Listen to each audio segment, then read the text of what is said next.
Across the main area of forests in Poland, regeneration is artificial. Very young trees, raised from seed in nurseries, are transferred after 1 or 2 years to the woods and planted. Even rows, like this, are immediately visible. Artificial regeneration thus appears to be more orderly. However, natural regeneration, where nature is mainly responsible, is to the layman's eye not visible at first sight. Most of us, when in the forest, see that something is actually growing there, either behind a fence or on open ground. But are they really trees?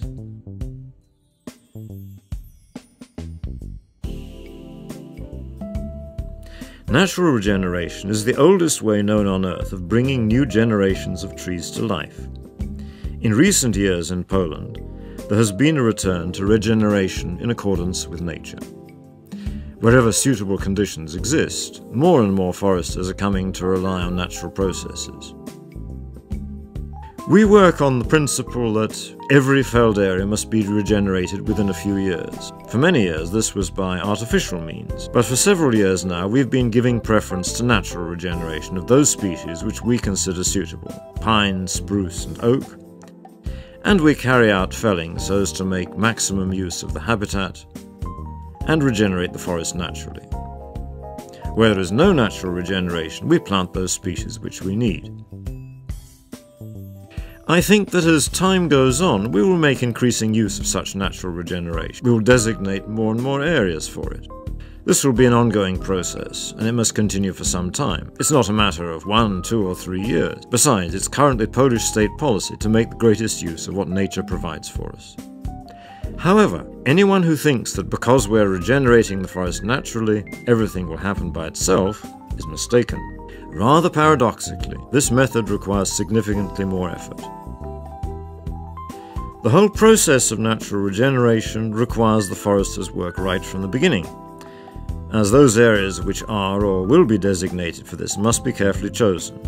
Everything needs to be checked: seed yield, precipitation, timing of ground preparation. All of these are assessed at every stage. Each of the regenerating areas is monitored several times a year, the number of trees and their state of health. All of this requires more work than does artificial regeneration. Natural regeneration requires foresters to work with the forces of nature. At the very least, preparation of the forest soil. All to ensure that seeds falling from the trees can easily germinate in the ploughed ground and later, as seedlings, have the best start in their lifelong push upwards for light and space.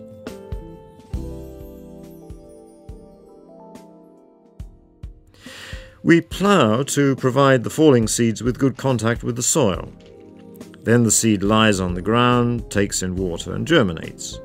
If a seedling's access to water is cut off, and it doesn't manage to reach water supplies under the surface of the ground, then, especially in sunny conditions, it will die.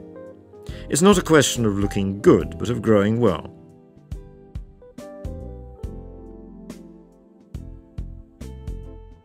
For me, the greatest satisfaction is not what kind of planks will be produced from the timber extracted from the woods I manage, but what will grow and remain here after me. Being happy that trees have been planted in dead straight lines to the last centimetre is no big deal.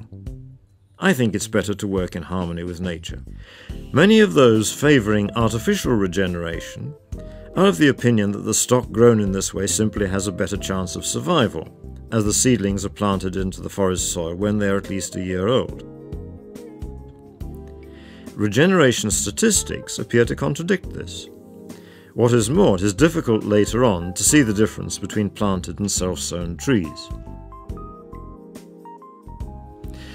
If we're talking in terms of artificial regeneration, then from 10,000 seedlings we expect from 300 to 500 mature trees ready to fell at the age of 130 years, so there is quite a large stock to choose from. But if we're talking of natural regeneration, then the choice of the best specimens can be made from among 50,000 seedlings, so many times more. I've never heard of any differences in the quality of timber from artificial and natural regeneration. In the Nowe Ramuki Forest District's terrain, there are excellent conditions for the growth of pine.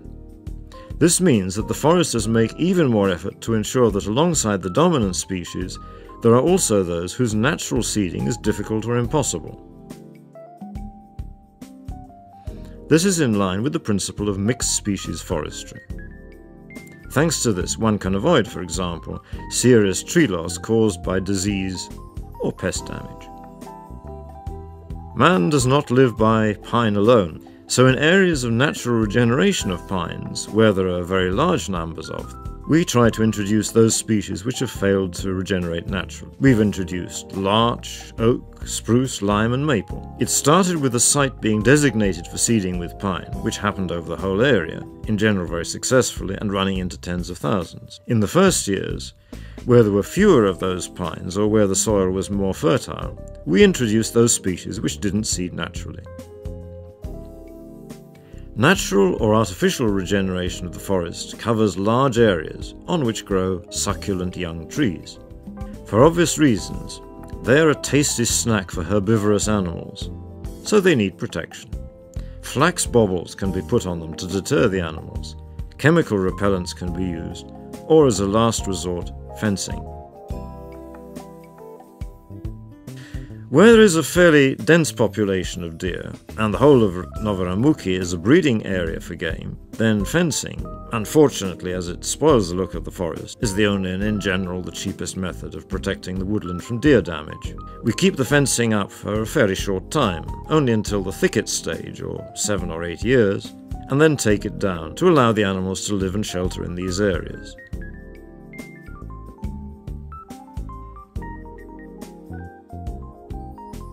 A common sight in the forest is a fenced area in which little or nothing can be seen from a distance, but nobody should enter this apparent forest waste ground.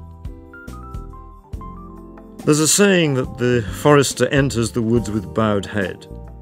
Until we bend down and look at this area very carefully, we won't notice anything. Bearing in mind that these are 1-hour plots, they're regenerating pretty well. Despite appearances, there is something to fence in. When the forest is getting ready for nightfall in the early evening, everything goes quiet. According to centuries-old words of wisdom, it is then that the forest grows fastest. But it is not like being disturbed while doing so. Maybe that is why the old Prussian word Ramuk means quietness.